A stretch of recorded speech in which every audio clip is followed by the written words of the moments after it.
इतनी देर से आपको आवाज दे रहा हूं, मगर आप हैं कि कुछ सुनती ही नहीं। वो मैं कुछ सोच रही थी। वो उठते हुए बोली, उजीर कहाँ है? डाइनिंग टेबल पर आपका इंतजार कर रहा है। और दादा जान भी वहीं हैं। चलो फिर। वो डाइनिंग रूम में आ गई। उसे भूख नहीं थी, पर सबका साथ देने को उसने थोड़े से चावल प्लेट में निकाल लिए। आप ही सुबह बता दिया होता। आप छुट्टी करने वाली हैं। मैं भी कॉलेज नहीं जाता। बहुत अच्छा क्या मैंने जो सुबह नहीं बताया, वरना बेकार कॉलेज बंक करते। वो उजीर के तासिफ से बोलने पर बोली तो उमीर हंसा। यूं भी उसके साथ पूरा दिन बताना आसान नहीं। वो तो मेरी ही हिम्मत है जो उसे झील लेता हूँ।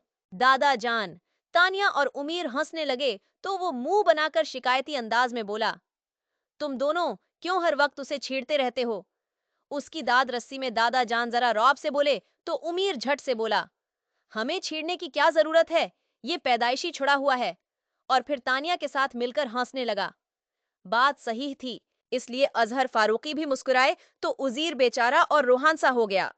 रोते नहीं बेटा, तुम मुन्ना माकूलों को छोड़ो और खाना खाओ। उन्होंने उसे पचकारते हुए नवाला उसके मुंह में रखा तो वो सचमच बहल कर खाने लगा।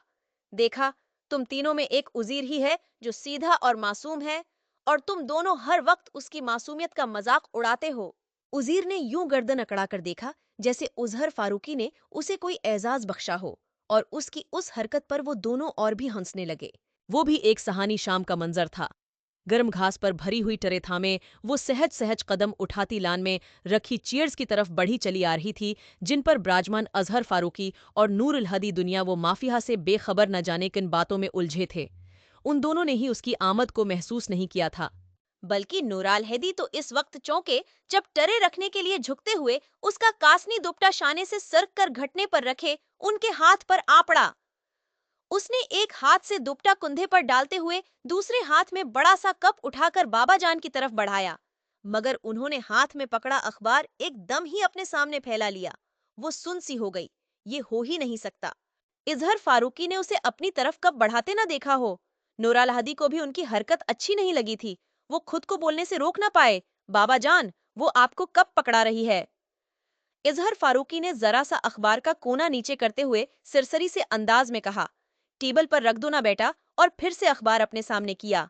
उसने कप उनके सामने रखा और इसी खामोशी से कुर्सी पर बैठ गई। इसका चेहरा पत्थर की तरह बेजान था। हर बार अपने नजर अंदाज किए जाने पर इसकी कैफियत इतनी ही शदीद हो जाया करती थी। नूराल हदी उसकी इस कदर हसासियत पर अक्सर हैरान और कभी कभार तो परेशान हो जाते। उसे इस ट्रांस से बाहर लाने के लिए नौरालहदी ने कप उठाकर उसके सामने किया और अपनी आदत के मुताबिक बशाशत से बोले, क्या शाम की चाय पीना भी छोड़ दिया है? उसने चौंकते हुए उनकी तरफ देखा और सादगी से मुस्कुराते हुए उनके हाथ से कप लेकर घोंट घोंट पीने लगी। घर में बेकार बैठकर क्या करोगी? तुम यूनिवर्सिटी में एडमिशन क्यों नहीं ले लेती? उन्हें लगता था उसकी हद से बढ़ी हुई हसासियत की वजह तन्हाई है। हालांकि घर में बाबा जान और खुद वो मौजूद थे, मगर नूराल हदी अपनी मसरूफियत की वजह से उसे ठीक से टाइम नहीं दे पाते थे। और बाबा जान गो कि रिटायर्ड थे, मगर अलग थलग रहना पसंद करते थे। उन्होंने सोचा यूनिवर्सिटी जाने से उसकी तन्हाई खत्म हो जाएगी और फिर शायद उसकी जज्बातियत भी कम हो जाए। मगर उसने फौरन ही उनके ख्याल को मुस्तरद कर दिया। BA कर लिया, काफी है, मुझे आगे नहीं पढ़ना।